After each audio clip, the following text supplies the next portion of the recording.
Imagina que cada vez que tu familia necesitaba cruzar el país, no tomaba un autobús de 12 horas apretados en un asiento de plástico, no buscaba vuelo, no manejaba 8 horas por carretera con el volante temblándole en las manos a las 2 de la mañana. Subía a un tren que salía de noche, con vagón cama, con servicio de comedor, con ventanas donde podías ver pasar la oscuridad del desierto de Chihuahua, o los cerros verdes de Veracruz iluminados por la luna, o las luces distantes de algún pueblo que nunca conociste y que siempre te preguntaste cómo sería. Un tren que llegaba a tu destino mientras dormías. Esto no es hipotético, no es nostalgia inventada, no es la romanticización de algo que nunca existió de verdad. En 1985, Ferrocarriles Nacionales de México transportó 23 millones y medio de pasajeros en un solo año. Y 23 millones y medio de personas que cruzaron este país sobre rieles. Para que lo dimensiones, eso equivale a transportar a la población completa de la Ciudad de México 2 veces en un año. Y México no solo tenía trenes que funcionaban, tenía la capacidad de construirlos y repararlos. En los talleres de Acámbaro, Guanajuato, trabajadores mexicanos podían desmontar una locomotora completa y volverla a armar desde cero. En 1948, en Orizaba, Veracruz, un grupo de ingenieros y mecánicos mexicanos construyó una locomotora entera con sus propias manos, pieza por pieza, desde el chasis hasta la caldera. Un logro que en ese momento solo podían repetir una docena de países en el mundo. En 1997, con un decreto firmado en Los Pinos, todo eso desapareció. No se modernizó el sistema, no se reformó. Ya no se buscó un socio que lo mejorara manteniendo el servicio para los ciudadanos. El servicio de pasajeros se canceló por completo. Las vías se entregaron en concesión por 50 años a una empresa de Kansas City, Missouri, y México se convirtió en el único país de América Latina sin tren de pasajeros nacional. Somos el único. Argentina tiene, Brasil tiene, Chile tiene, Colombia tiene, Honduras tiene, México no.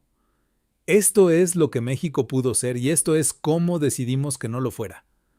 Para entender por qué la desaparición del tren fue tan profunda, tan irreversible y tan silenciosa, hay que entender primero qué era ese tren para México. No como dato estadístico frío, como experiencia vivida, concreta, que marcó generaciones de familias mexicanas. El sistema ferroviario mexicano tiene sus raíces en el siglo XIX.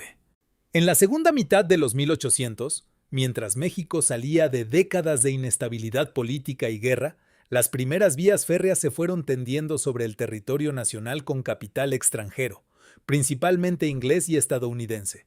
La lógica económica era extractiva desde el principio, conectar los centros de producción minera y agrícola con los puertos y con la frontera norte, la plata de Zacatecas, el cobre de Sonora, el henequén de Yucatán, el café de Veracruz, sacarlos del interior del país y llevarlos al mercado mundial lo más rápido posible.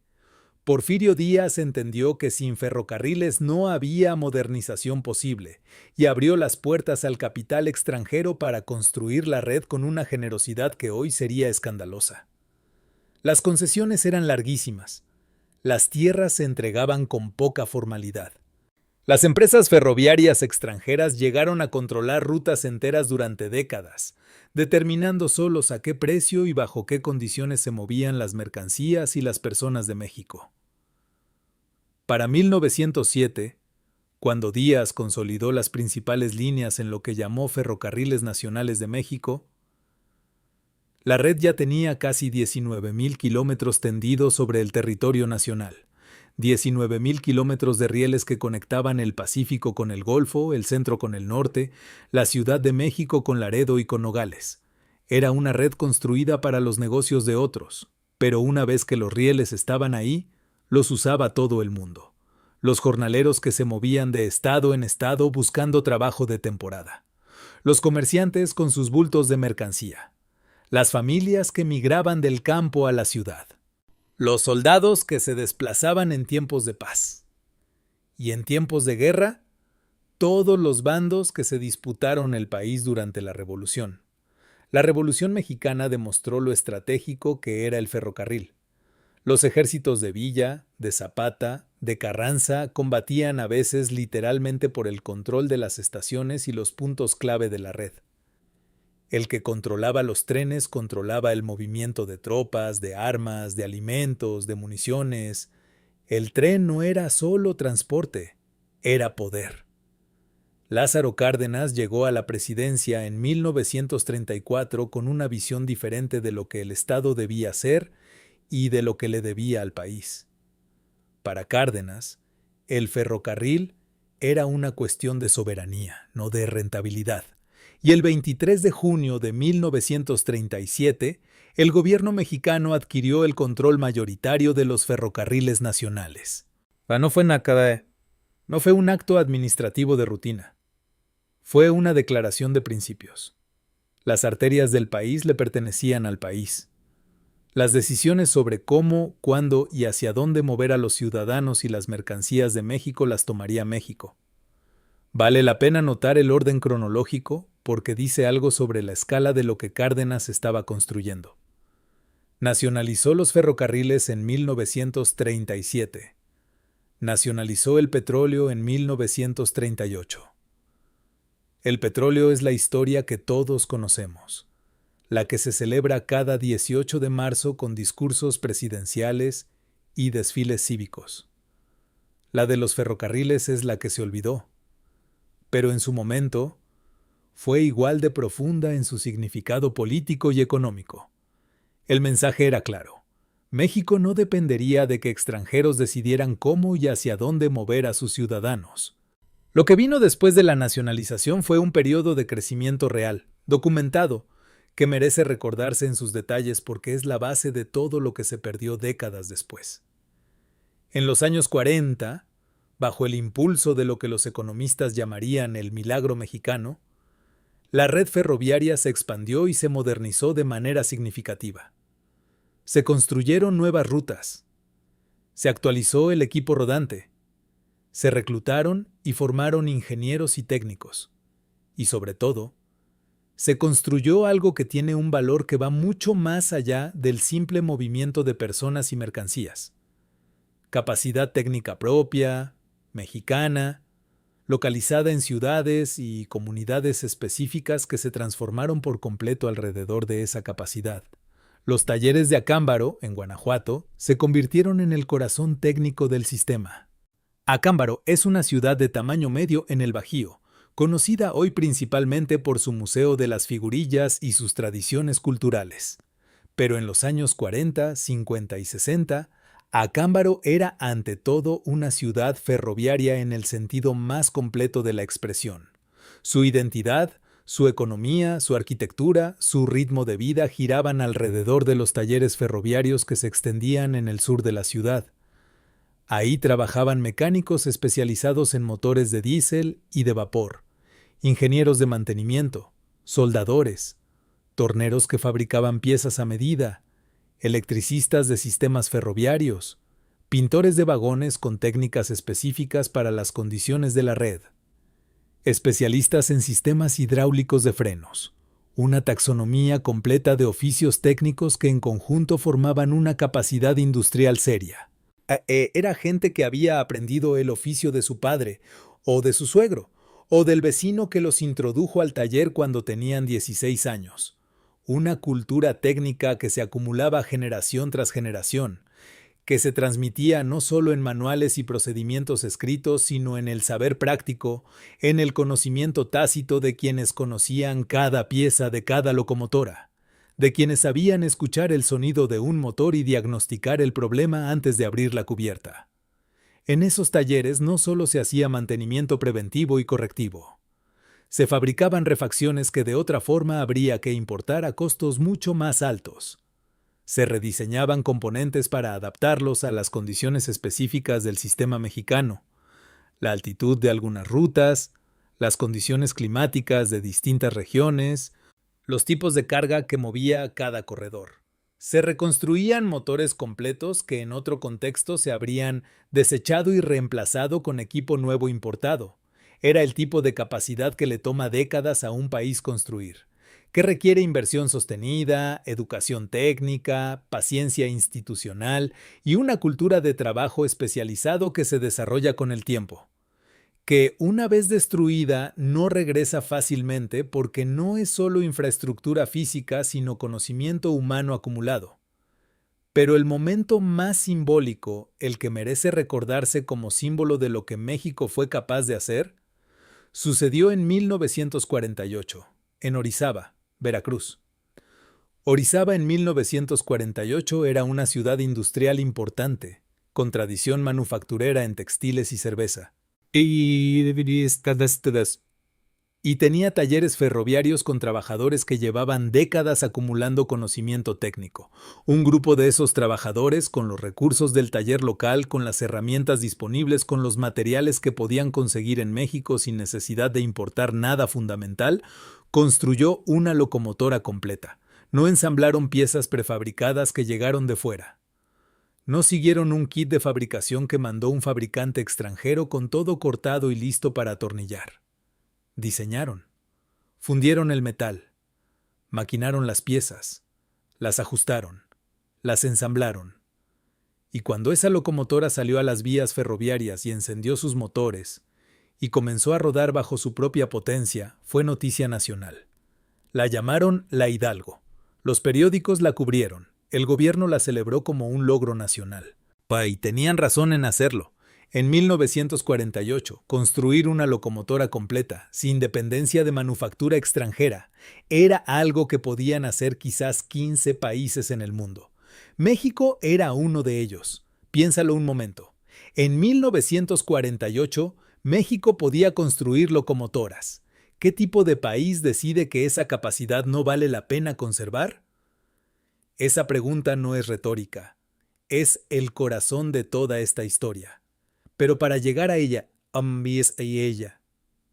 hay que recorrer primero los años en que el sistema ferroviario fue no solo infraestructura de transporte, sino el tejido que mantenía unido el territorio de México.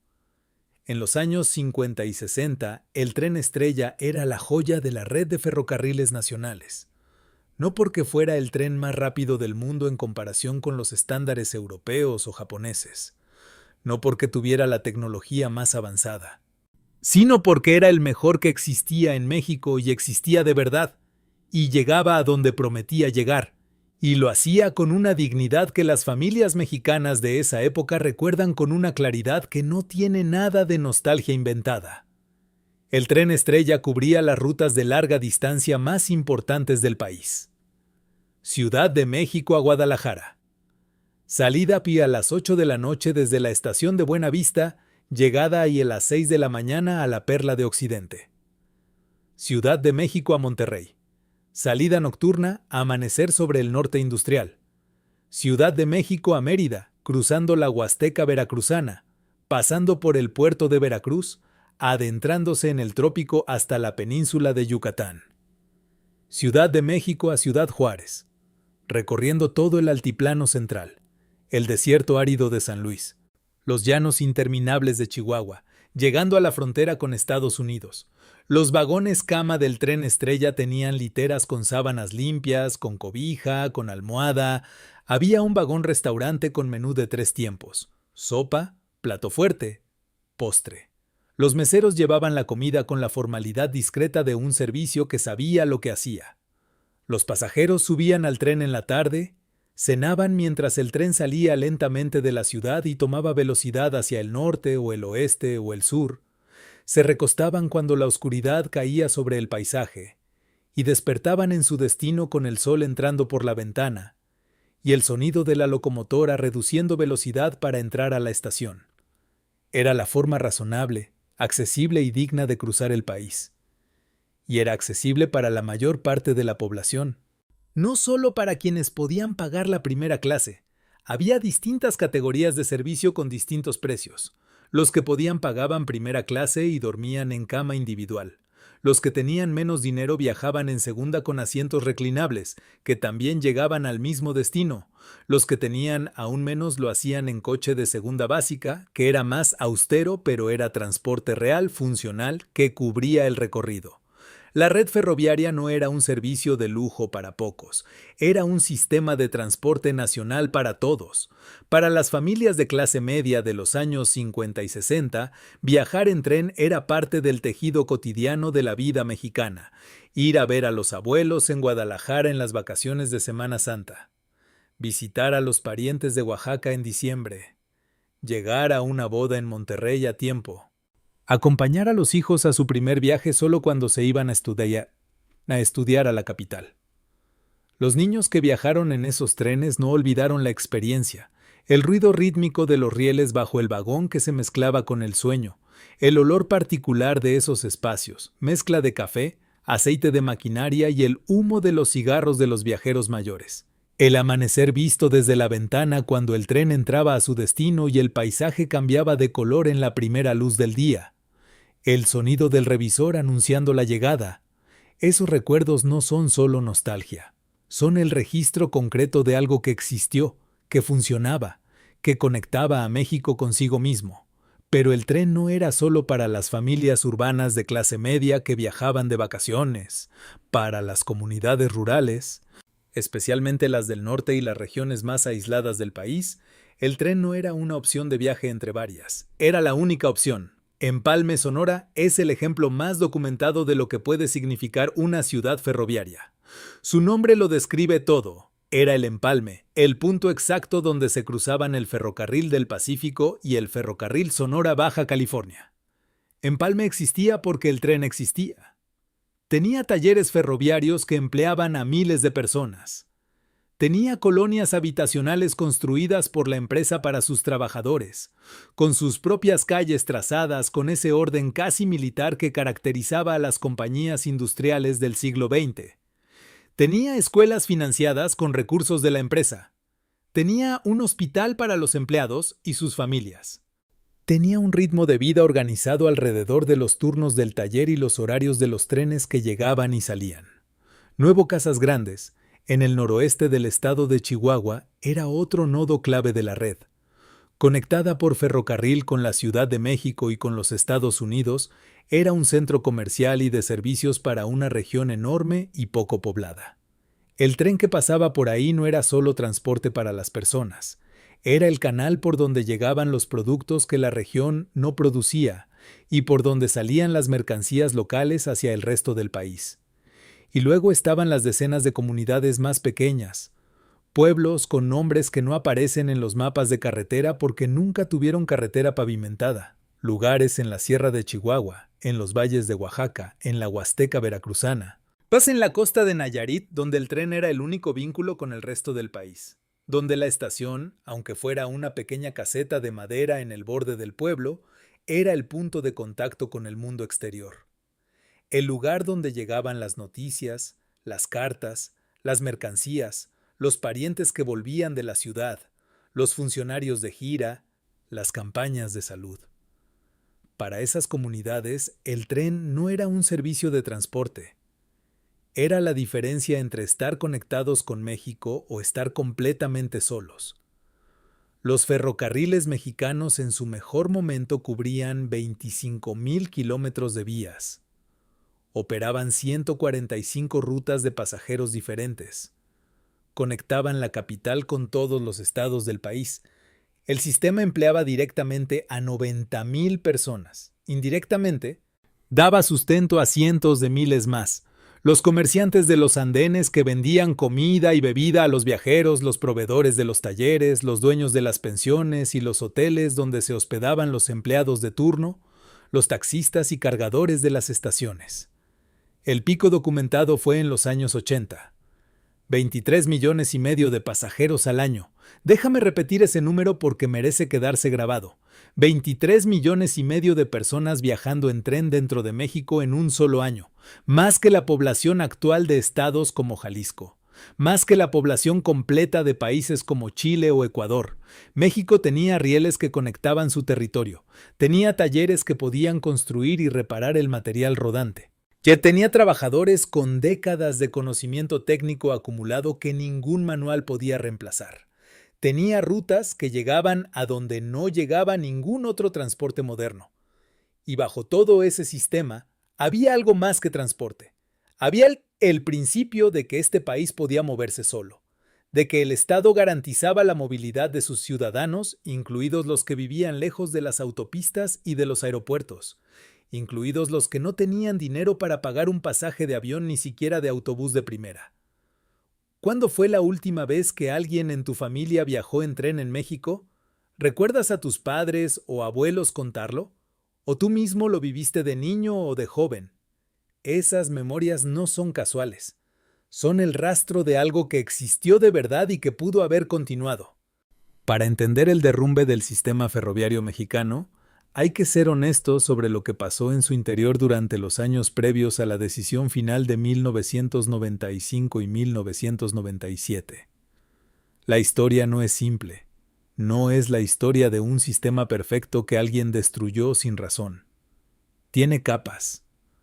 Ferrocarriles Nacionales de México tenía problemas estructurales que venían acumulándose desde los años 70. No pequeños, serios. El primero era financiero, y era severo. La empresa había acumulado deuda durante décadas, en parte porque el gobierno la utilizó deliberadamente como instrumento de política social. Las tarifas del tren se mantuvieron bajas de manera artificial durante años por debajo del costo real de operación. Un boleto de Ciudad de México a Guadalajara en los años 70 y principios de los 80 costaba menos de lo que le costaba a la empresa moverlo. La diferencia la cubría el gobierno federal mediante transferencias anuales. Eso creó un hoyo financiero que se fue haciendo más profundo con cada ejercicio presupuestal. Año tras año, administración tras administración. Para 1994, la deuda acumulada de Ferrocarriles Nacionales de México superaba los $2,000 millones. Para que ese número tenga un contexto concreto, en ese mismo año, el presupuesto federal de salud para todo el sector público era de alrededor de $3,000 millones. La deuda del tren equivalía a 2/3 del presupuesto nacional de salud. El segundo problema era operativo y también era real. Las vías no habían recibido el mantenimiento suficiente desde los años 70. Con el crecimiento acelerado de la red carretera y la llegada masiva de los autobuses de larga distancia como competidores directos del tren, el gobierno fue reduciendo progresivamente la inversión en infraestructura ferroviaria. La lógica, en retrospectiva, era circular y autodestructiva. ¿Por qué invertir en los rieles si la gente ya estaba migrando al autobús? Pero la gente migraba al autobús precisamente porque el tren se estaba deteriorando por falta de inversión. Las locomotoras envejecían sin reemplazo. Algunas unidades tenían 3 o 4 décadas de operación continuada. Los vagones se deterioraban. Los tramos de vía en mal estado generaban restricciones de velocidad que alargaban los tiempos de viaje. Los retrasos se volvieron frecuentes y significativos. Un tren que debía tardar 12 horas en llegar a Guadalajara podía tardar 18 o 20. La puntualidad, que es la condición básica para que cualquier sistema de transporte sea útil y competitivo, se había convertido en algo que los usuarios esperaban con escepticismo creciente. El tercer problema era político, y es el más complejo de los tres porque tiene raíces históricas profundas. El Sindicato de Trabajadores Ferrocarrileros de la República Mexicana, fundado en 1933, fue históricamente uno de los sindicatos más fuertes y organizados de México, y también uno de los más golpeados por el poder del Estado cuando osó confrontarlo. En 1958 y 1959, el movimiento ferrocarrilero encabezado por Demetrio Vallejo, elegido democráticamente secretario general del sindicato, organizó una serie de huelgas y paros para exigir mejores salarios y condiciones laborales. Era un movimiento legítimo, con demandas concretas, que no pedía nada que los trabajadores de otros sectores no tuvieran. La respuesta del gobierno de Adolfo López Mateos fue brutal y calculada. El ejército tomó militarmente las instalaciones ferroviarias. Vallejo fue detenido. Líderes sindicales de todo el país fueron arrestados. Demetrio Vallejo pasó 11 años en la cárcel, acusado de disolución social, un cargo que en ese México era una herramienta de persecución política más que un tipo penal real. Esa represión dejó una herida que no cerró del todo en las décadas siguientes. La desconfianza entre los trabajadores ferroviarios y la dirección de la empresa estatal, que en teoría debería haber sido su patrono más comprensivo, y fue una constante que complicó durante años cualquier intento de reforma interna seria. Cuando el gobierno decía que había que modernizar el sistema, muchos trabajadores recordaban lo que les había pasado la última vez que el gobierno decidió que algo había que cambiar. Cárcel para quien lo cuestionó. Todo esto es verdad. Y es importante decirlo con honestidad y claridad, porque si no se dice, la historia de la privatización de 1997 parece arbitraria y caprichosa, cuando en realidad tenía un contexto real de problemas acumulados que no se pueden ignorar. Los problemas de FNM eran reales. El déficit era real. La deuda era real. Los retrasos eran reales. La falta de inversión era real. Pero aquí está la pregunta central que nadie hizo con suficiente fuerza y suficiente publicidad en 1995, cuando el proceso empezó a tomar forma. ¿Tener problemas operativos y una deuda significativa justifica eliminar por completo el transporte de 23 millones de personas al año? Porque esa fue la elección que se tomó. No se diseñó un plan para resolver los problemas manteniendo el servicio. No se buscó un modelo de financiamiento diferente. No se exploró en serio la posibilidad de un esquema mixto que mantuviera el servicio de pasajeros subsidiado con criterios focalizados mientras se concesionaba la carga para hacerla rentable. No se hizo un análisis público y serio sobre cómo otros países con sistemas ferroviarios deficitarios los habían reformado sin eliminarlos. La discusión saltó directamente de que el tren tenía problemas a que el tren de pasajeros debía desaparecer. Y entre esos dos puntos hay una brecha enorme que requiere explicación. La explicación está en el momento histórico y en la ideología que dominaba las decisiones económicas de México en esa época. En 1994 entró en vigor el Tratado de Libre Comercio de América del Norte. México se integraba a la economía global bajo la premisa oficial de que el futuro del país estaba en las exportaciones, manufacturas de las maquiladoras del norte, productos agroindustriales, insumos industriales cruzando la frontera norte en cantidades crecientes. Para eso, lo que necesitabas era un sistema de transporte de carga eficiente y confiable, ferrocarril rápido entre Monterrey y Laredo, entre Guadalajara y los puertos del Pacífico, entre Ciudad de México y la frontera. Lo que no necesitabas, dentro de esa lógica, era un tren lento de pasajeros que llegaba con retraso, que perdía dinero y que llevaba personas de un lado a otro, cuando las personas podían tomar el autobús o, si tenían más recursos, el avión. Ernesto Zedillo asumió la presidencia en diciembre de 1994, en el peor momento económico en décadas. El peso se devaluó de manera brutal. El PIB cayó casi 7% en 1995. La crisis del error de diciembre creó un pánico financiero que llevó al gobierno a negociar un rescate de emergencia con el gobierno de Estados Unidos y el Fondo Monetario Internacional. En ese contexto de emergencia económica, la lógica de deshacerse de una empresa estatal que costaba dinero en lugar de generarlo era políticamente fácil de aplicar y políticamente difícil de cuestionar públicamente.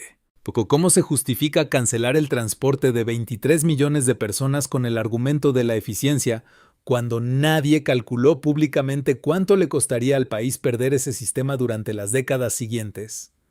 En 1995, el Congreso reformó el artículo 28 constitucional para eliminar a los ferrocarriles de la lista de áreas estratégicas exclusivas del Estado.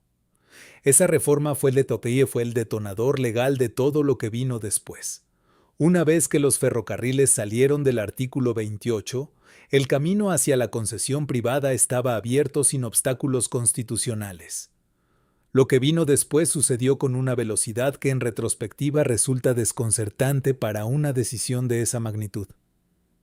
En menos de 2 años, Entre la reforma constitucional de 1995 y el primer traspaso de concesión en 1997, el gobierno federal diseñó el esquema completo de privatización, dividió la red en corredores geográficos, organizó las licitaciones internacionales, evaluó las ofertas y firmó los contratos. Para un proceso que afectaba a 90,000 trabajadores directos, a decenas de millones de usuarios regulares, a comunidades enteras cuya existencia dependía del tren, el proceso fue extraordinariamente rápido y extraordinariamente poco transparente en sus etapas más críticas. Si esto te está sorprendiendo, si no sabías que México tuvo esta capacidad y que la perdió así de silenciosamente, dale like ahora mismo, no cuesta nada. Pero le dice al algoritmo que estas historias valen la pena contarlas y que hay personas que quieren conocerlas. Y dime algo en los comentarios, si en lugar de privatizar el tren, el gobierno hubiera buscado un modelo mixto para mantener el servicio de pasajeros mientras mejoraba la eficiencia de la carga, ¿crees que habría podido funcionar? Te leo, porque lo que viene ahora es la parte que los libros de texto de economía de los años 90 nunca contaron. El 4 de junio de 1997 es una fecha que casi nadie en México recuerda. No hay monumento. No hay placa en las estaciones. No hay día de reflexión nacional. No hay ninguna marca pública que señale ese momento como lo que fue. El final de una era. Ese día, en la estación de Buenavista, en el norte de la Ciudad de México, salió el último tren de pasajeros de larga distancia de la historia de Ferrocarriles Nacionales de México. No salió con fanfarria, no hubo ceremonia de cierre, no hubo discursos, simplemente salió, llegó a su destino, y después no hubo otro. ¿Qué pasó exactamente en esos 2 años entre la reforma constitucional de 1995 y el cierre del servicio en 1997? La narrativa oficial de la época fue ordenada y técnica. Se hicieron estudios de viabilidad, se analizaron los flujos de demanda por corredor, se determinó que el servicio de pasajeros era insostenible económicamente y se tomó la decisión estratégica de concentrar el sistema en transporte de carga, donde existía un mercado solvente y en crecimiento dado el auge exportador del Telcan. Limpio, racional, sin drama aparente. Pero los documentos disponibles, los registros de los contratos de concesión, los testimonios de funcionarios y trabajadores de la época, cuentan una historia más compleja. El proceso de concesión se diseñó desde sus primeras etapas con una premisa que ya contenía la conclusión. La red ferroviaria se daría en concesión para uso de carga. El servicio de pasajeros no era parte de lo que se licitaba. Se excluía de los términos de referencia de las licitaciones. Y una vez excluido de los contratos, no había ninguna estructura institucional que lo sostuviera. Sin concesionario privado que lo operara y sin empresa estatal que lo mantuviera, el servicio de pasajeros quedó en el vacío institucional. Y lo que queda en el vacío institucional desaparece. Llama profundamente la atención que en ningún momento del proceso de privatización se hiciera un análisis público sobre qué pasaría con las comunidades cuya única conexión con el resto del país era el tren. No hay evidencia pública de consultas con los gobiernos de los estados directamente afectados. No hay registros accesibles de que se haya estudiado el impacto específico en las ciudades ferroviarias. Esas poblaciones que habían crecido durante décadas alrededor de los talleres y las estaciones, y que de un día para otro iban a quedarse sin su razón de ser económica y social. Las decisiones se tomaron con los ojos puestos en los números del déficit del gobierno federal y en los intereses de las empresas exportadoras que necesitaban un tren de carga moderno, eficiente y puntual. Lo que no estaba en esa ecuación era la gente que dependía del tren para moverse, para trabajar, para conectarse con el resto del país. El corredor más valioso de la red ferroviaria mexicana, el que conecta la Ciudad de México con Laredo, Texas, cruzando el corazón industrial del noreste, fue concesionado a un consorcio denominado TFM, Transportación Ferroviaria Mexicana. El socio mayoritario de ese consorcio era Kansas City Southern Industries, una empresa ferroviaria con sede en Kansas City, Missouri. una empresa de Missouri, no de México. No un consorcio con mayoría de capital nacional o con compromiso de desarrollo de capacidad técnica local.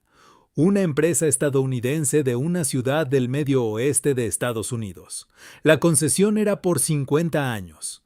50 años de control operativo sobre el corredor más estratégico del sistema ferroviario mexicano. El corredor que mueve las exportaciones manufactureras de Monterrey, de San Luis Potosí, de la industria maquiladora del noreste hacia los mercados de Estados Unidos y Canadá. El corredor que determina los tiempos de entrega y los costos logísticos de toda la cadena de exportación del norte del país. El corredor noroeste, que conecta el Bajío con la costa del Pacífico y con la frontera de Sonora, fue concesionado a Ferromex, un consorcio donde Grupo México tenía participación mayoritaria. También por 50 años. Los contratos de concesión establecían obligaciones de inversión en mantenimiento e infraestructura, pero no establecían ninguna obligación de mantener, recuperar o desarrollar servicio de pasajeros en ningún tramo de la red concesionada.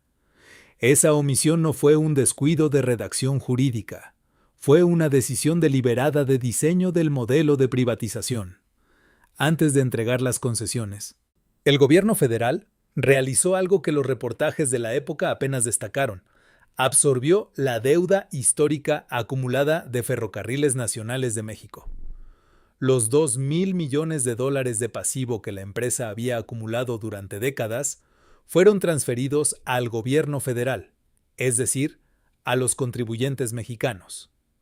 Las empresas privadas que ganaron las concesiones recibieron un sistema ferroviario saneado, libre de deuda histórica. Un sistema construido y financiado durante décadas con recursos públicos, entregado limpio, sin pasivos, listo para ser operado con rentabilidad.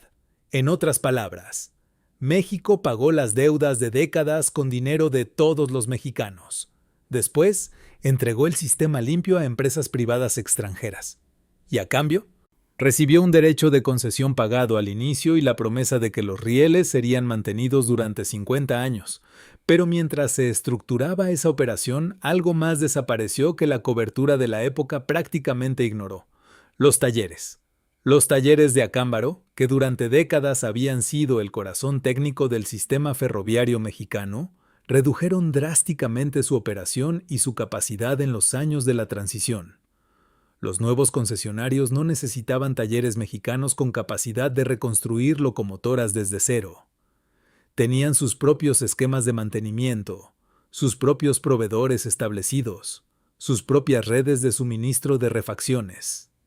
Los contratos de maquinaria y partes se fueron gradualmente hacia empresas extranjeras con las que los concesionarios ya tenían relación comercial.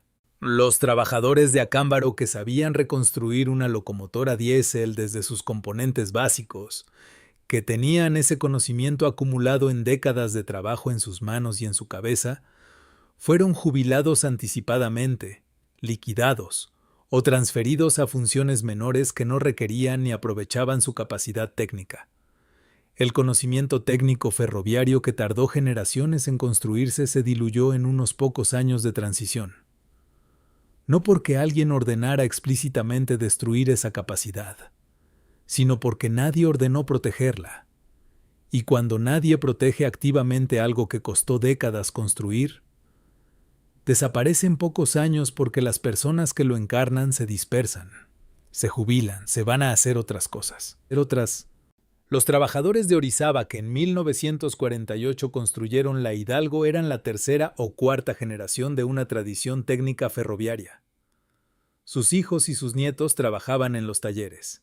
Esa cadena de transmisión del conocimiento técnico especializado se rompió en los años de la privatización y no volvió a reanudarse. Para entender la magnitud de lo que México eligió perder, vale la pena salir del país por un momento y ver qué estaban haciendo otros.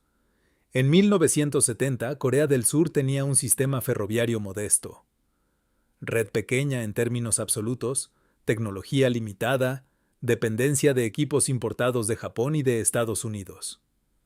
En términos de capacidad técnica ferroviaria, México estaba adelante de Corea del Sur. Los talleres de Acámbaro tenían más historia y más capacidad acumulada que sus equivalentes coreanos de esa época. Pero en los años 70 y 80, Corea tomó una dirección estratégica diferente. En lugar de reducir la inversión en ferrocarriles y eventualmente privatizar y transferir a operadores extranjeros, el gobierno coreano apostó por modernización ferroviaria con componente de desarrollo tecnológico nacional.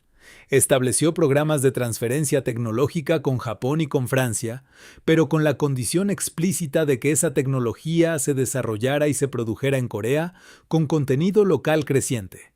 Creó empresas de manufactura ferroviaria nacionales con apoyo estatal significativo.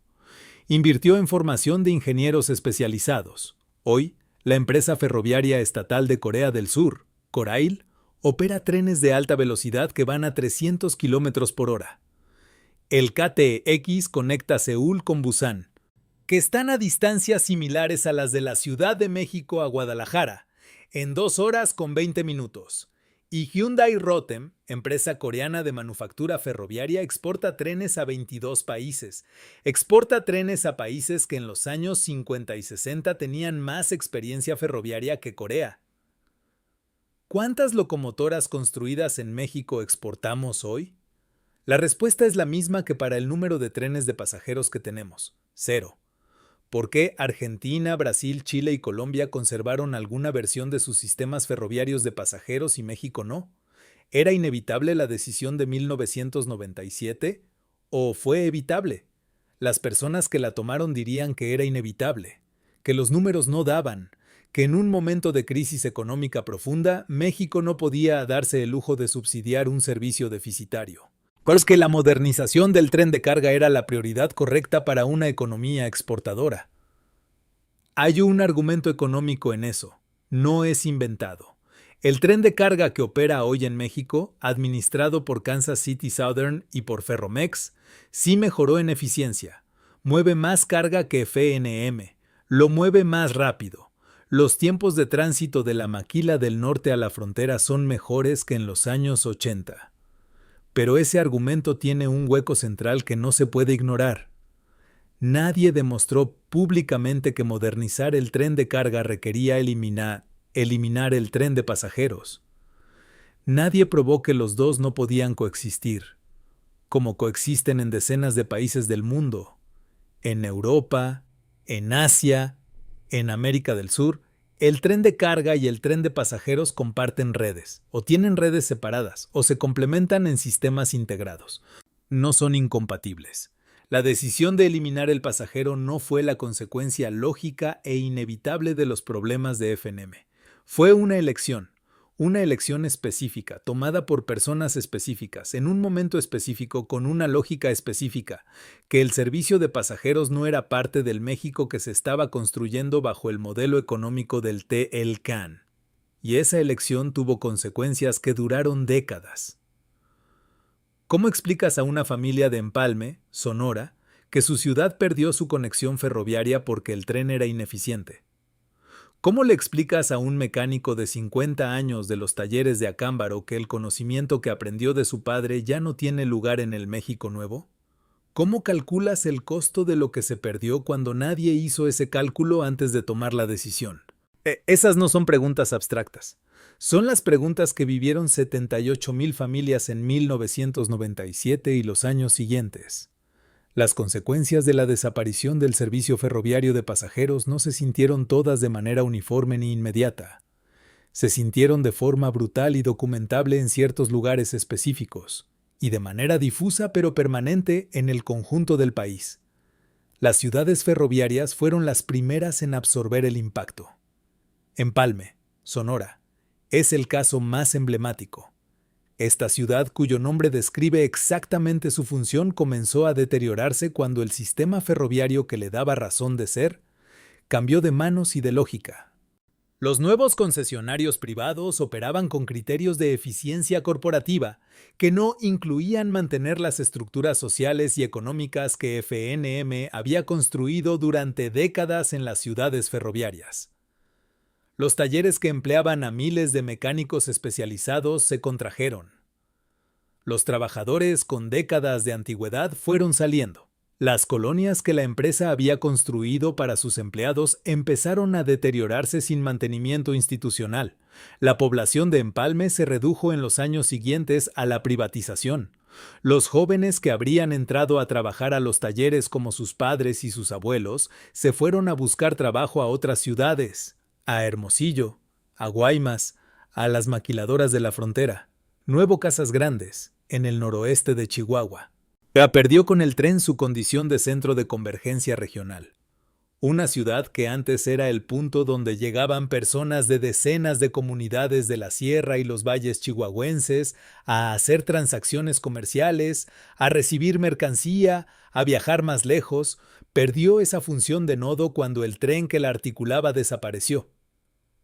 El autobús existe, sí, pero el autobús cuesta más por kilómetro que el tren, es menos capaz de movilizar volúmenes de personas y mercancías simultáneamente, y no llega a todos los puntos de la red donde llegaba el ferrocarril. Pero el impacto más profundo, aunque el menos visible en los titulares de los periódicos de 1997, fue el que se vivió en las comunidades más pequeñas a lo largo de las antiguas rutas. Pueblos en la Tarahumara chihuahuense. Ves comunidades en los valles de Oaxaca sin carretera pavimentada. Localidades costeras de Nayarit a las que el tren llegaba por rutas que ningún camino de asfalto reemplazó.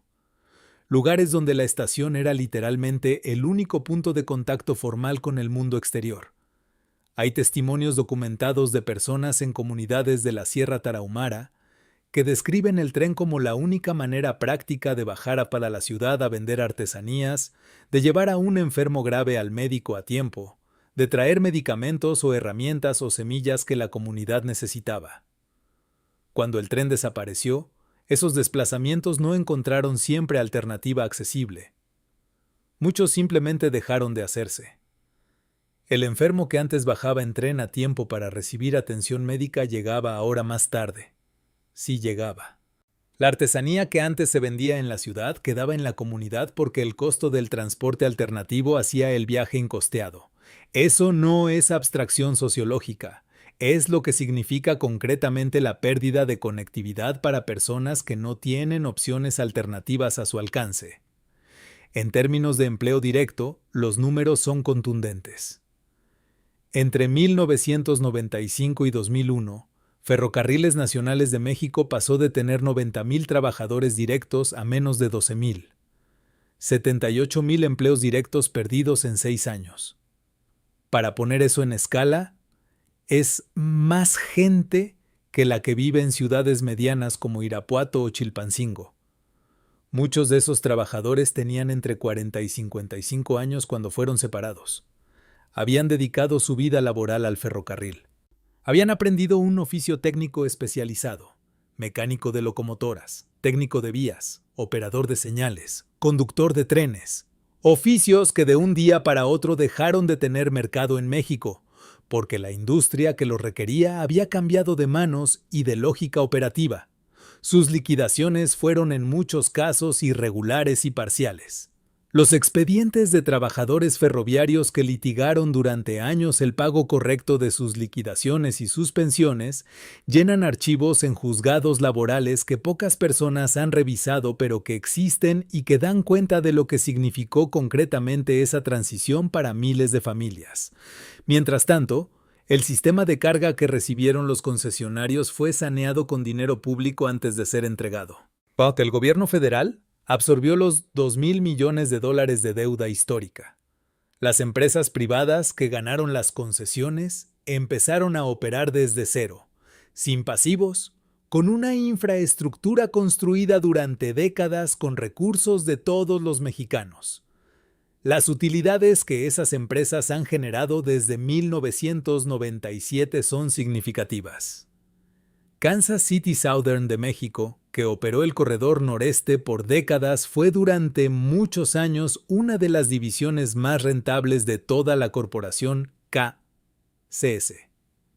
Cuando Canadian Pacific adquirió a Kansas City Southern en 2021 en una operación que valoró a la empresa en cerca de 25,000 millones de dólares, parte de ese valor era el corredor mexicano, el corredor que conecta el Golfo con la frontera de Laredo, el que mueve las exportaciones manufactureras de Monterrey, de Nuevo León, desde Tamaulipas.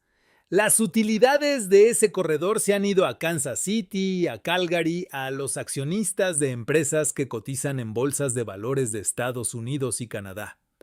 Los rieles sobre los que se generan esas utilidades fueron construidos con trabajo mexicano y con dinero mexicano durante casi un siglo. ¿Valió la pena? ¿El tren de carga eficiente compensó la pérdida del tren de pasajeros y de la capacidad técnica ferroviaria nacional? Cada quien sacará sus propias conclusiones. Pero antes de sacarlas, conviene conocer un dato más. A lo largo de los años 2000 y 2010, el gobierno mexicano siguió invirtiendo recursos públicos en mantenimiento y mejora de la red de vías ferroviarias. Recursos que beneficiaron directamente a los concesionarios privados que usaban esas vías para generar sus utilidades. México siguió poniendo el dinero. Otros siguieron llevándose las ganancias. ¿Por qué México eligió diferente que Corea del Sur, diferente que Argentina, diferente que Brasil? ¿Qué le pasa a un país cuando pierde la capacidad técnica de construir y mantener sus propios sistemas de transporte? ¿Cuánto cuesta ese aprendizaje que se perdió en los talleres de Acámbaro y Orizaba? ¿Y cuántos años tomaría recuperarlo si algún día México decidiera intentarlo? Algunos dirán que la desaparición del tren de pasajeros era inevitable, que los números no cuadraban, que el déficit era insostenible, que en un momento de crisis económica sin precedente, México no podía permitirse el lujo de subsidiar un servicio que perdía dinero sistemáticamente, que modernizar el tren de carga era la decisión económicamente racional. Hay verdad en esos argumentos. Que no es honesto ignorarlos. El déficit de FNM era real. Los problemas operativos eran reales. La deuda acumulada era real. La crisis de 1994 y 1995 fue una de las peores en la historia económica moderna de México. No se puede contar esta historia como si el sistema ferroviario estuviera en condiciones perfectas y alguien lo destruyó sin razón aparente. Pero hay algo que esos argumentos no explican. No explican por qué Brasil, Argentina, Chile y Colombia, países que también atravesaron crisis económicas severas en los años 90, sí conservaron alguna forma de servicio ferroviario de pasajeros. No explican por qué México es el único país de América Latina que eliminó completamente su sistema nacional de pasajeros. No explican por qué la solución elegida fue eliminar el servicio en lugar de buscar un modelo que mantuviera ambos. Carga eficiente para la economía exportadora, pasajeros accesibles para los ciudadanos sin alternativas. Y sobre todo, no explican por qué nadie calculó públicamente antes de tomar la decisión cuánto le costaría a México perder ese sistema durante las décadas siguientes. El costo del déficit de FNM estaba sobre la mesa, bien documentado, bien argumentado. El costo de la pérdida, el costo del aislamiento de las comunidades, el costo de la salida del conocimiento técnico acumulado en los talleres, el costo de las 78,000 familias que tuvieron que reinventarse, ese costo nunca se calculó públicamente. Y sin ese cálculo, la decisión fue tomada con solo la mitad de la información disponible. En 2022, 25 años después del decreto de 1997, México inauguró el Tren Maya en el sureste. En 2023, el Tren Interoceánico en el Istmo de Oaxaca. Son dos proyectos que reconocen con décadas de retraso que México sí necesita trenes de pasajeros, que la movilidad ferroviaria no era un lujo nostálgico del siglo XX, sino una necesidad real del presente. Pero esos trenes no llegan a Monterrey, no llegan a Guadalajara, no llegan a Chihuahua, no llegan a Veracruz por la ruta que antes hacía el tren jarocho. No reconstruyen la red nacional que se desmanteló entre 1995 y 1997. Son el primer paso en la dirección correcta, pero son el primer paso de un camino que México empezó a recorrer con 25 años de retraso y prácticamente desde cero, porque la capacidad técnica que alguna vez tuvo se perdió en la transición. Ferrocarriles Nacionales de México no murió porque los trenes fueran obsoletos o porque el ferrocarril fuera una tecnología del pasado. Murió porque en 1995 y 1997 México eligió un modelo de desarrollo en el que el tren de pasajeros no tenía lugar. Y cuando tuvieron que elegir entre adaptar el modelo para que cupieran los 23 millones de usuarios del tren o adaptar el servicio para que dejara de existir, eligieron lo segundo. Esa elección tiene nombre y apellido en los decretos y los contratos firmados. Pero más que individuos representa una manera de entender qué le debe el Estado a sus ciudadanos y cuándo es aceptable decidir que ya no se lo debe más.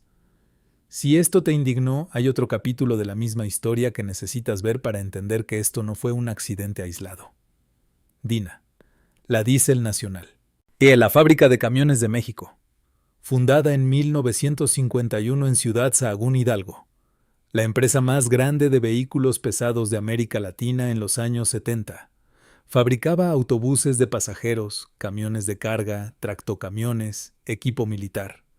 Empleaba a decenas de miles de personas en Hidalgo, en una ciudad que creció alrededor de la planta como Empalme creció alrededor de los talleres ferroviarios. Fue privatizada en los mismos años que el ferrocarril, con la misma lógica, con el mismo resultado. Décadas de construcción de capacidad industrial, privatización rápida, pérdida de control, industria que deja de existir. Ese video está en el canal. Link en la descripción. Y cuando veas ambos casos, el de los ferrocarriles y el de DINA, algo se vuelve imposible de seguir atribuyendo a la coincidencia o a la mala suerte. No fue mala suerte que le pasó 2 veces a México en la misma década. Fue la misma lógica, aplicada sistemáticamente con el mismo resultado sistemático. Ve ese video. Después, vuelve aquí y dime en los comentarios, ¿ves el mismo patrón que yo veo? Porque si lo ves, entonces la pregunta que queda es la más difícil de todas, la que cada quien tiene que responder por su cuenta. ¿Cuántas veces puede repetirse ese patrón antes de que México decida hacer algo genuinamente diferente?